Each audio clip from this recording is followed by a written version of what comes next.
जो लोग मीट मांस मछली खा रहे हैं अपना पेट भरने के लिए, अपने बच्चों का पेट भरने के लिए किसी जीव को मार रहे हैं, आज तो पेट भर जाएगा, आने वाले टाइम में वो जीव आपका काल बन के आएगा। मैं इसको साइंटिफिकली भी बताऊंगा जी। साइंस ने ये प्रूव किया है कि कोई जीव मृत्यु को जब प्राप्त हो रहा होता है उसे ये पता लग जाता है कि मृत्यु होने वाली है। मैं किसकी बात कर रहा हूं? जिनको काटा जाता है। जी। उनके आंखों से अश्रु बह रहे हैं। सोच के देखिए उस जीव के अंतर आत्मा की आवाज क्या कहने की कोशिश कर रही होगी। और जब वो आंसू बहा रहे होते हैं उस वक्त जो सिचुएशन होगी उस जीव की अंतरात्मा की आवाज से जो ईश्वर तक पहुंचेगी, उसका रिजल्ट क्या मिलेगा? इतना भयंकर उसका रिजल्ट नीचे आएगा, वापस उसका पार नहीं पा सकते। इसीलिए उसके कष्ट आगे भागेंगे, आगे जन्मों जन्मांतर तक खत्म नहीं होने वाले। हम सब कहते तो हैं हम गंगा नहा लिए 84 लाख जोनी से बाहर आ जाएं।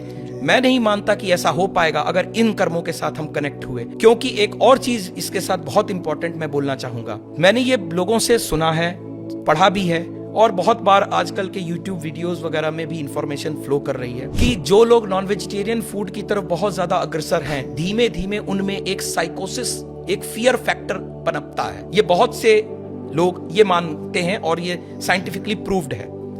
कोई बता सकता है ऐसा क्यों? इसके पीछे साइंस है।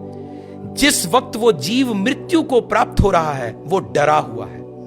उसे पता है मेरी मृत्यु हो रही है। कितनी बार जीव को लाया जा रहा है, उसे घसीटा जा रहा है, और उस वक्त की पोजीशन में वो रोक रहा है अपने आप को, क्योंकि उसे पता है कि मैं मरने वाला हूं। अंतरात्मा से मरने की पता है उसे, और इस चलते उसके अंदर हार्मोन्स ऐसे चल रहे हैं जो उसको डरा रहे हैं। वो डर कहीं गया नहीं। ब्लड को तो खत्म कर देंगे, ब्लड तो आपने निकाल दिया, जीव मरा, ब्लड निकल गया, लेकिन उसके हार्मोन्स कहां गए?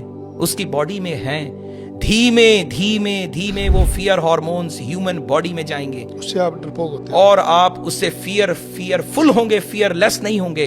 जितने धर्मार्थ लोग हैं वो फियरलेस रहते हैं और इस तरफ के लोग फियरफुल रहते हैं। फर्क समझ में आ रहा है? वो जीव का फियर आगे तक पर्कुलेट करेगा।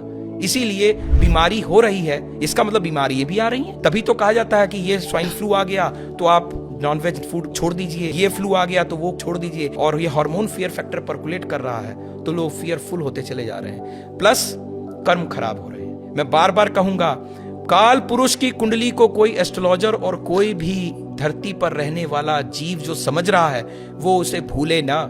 10वां घर कर्म का, 11वां घर प्राप्ति का, दोनों शनि के प्रभाव में है। कर्म बुरे करोगे, प्राप्तियां बुरी करोगे। शनि देव की समय जब आएगा तो उनकी मार से बचना असंभव ही असंभव।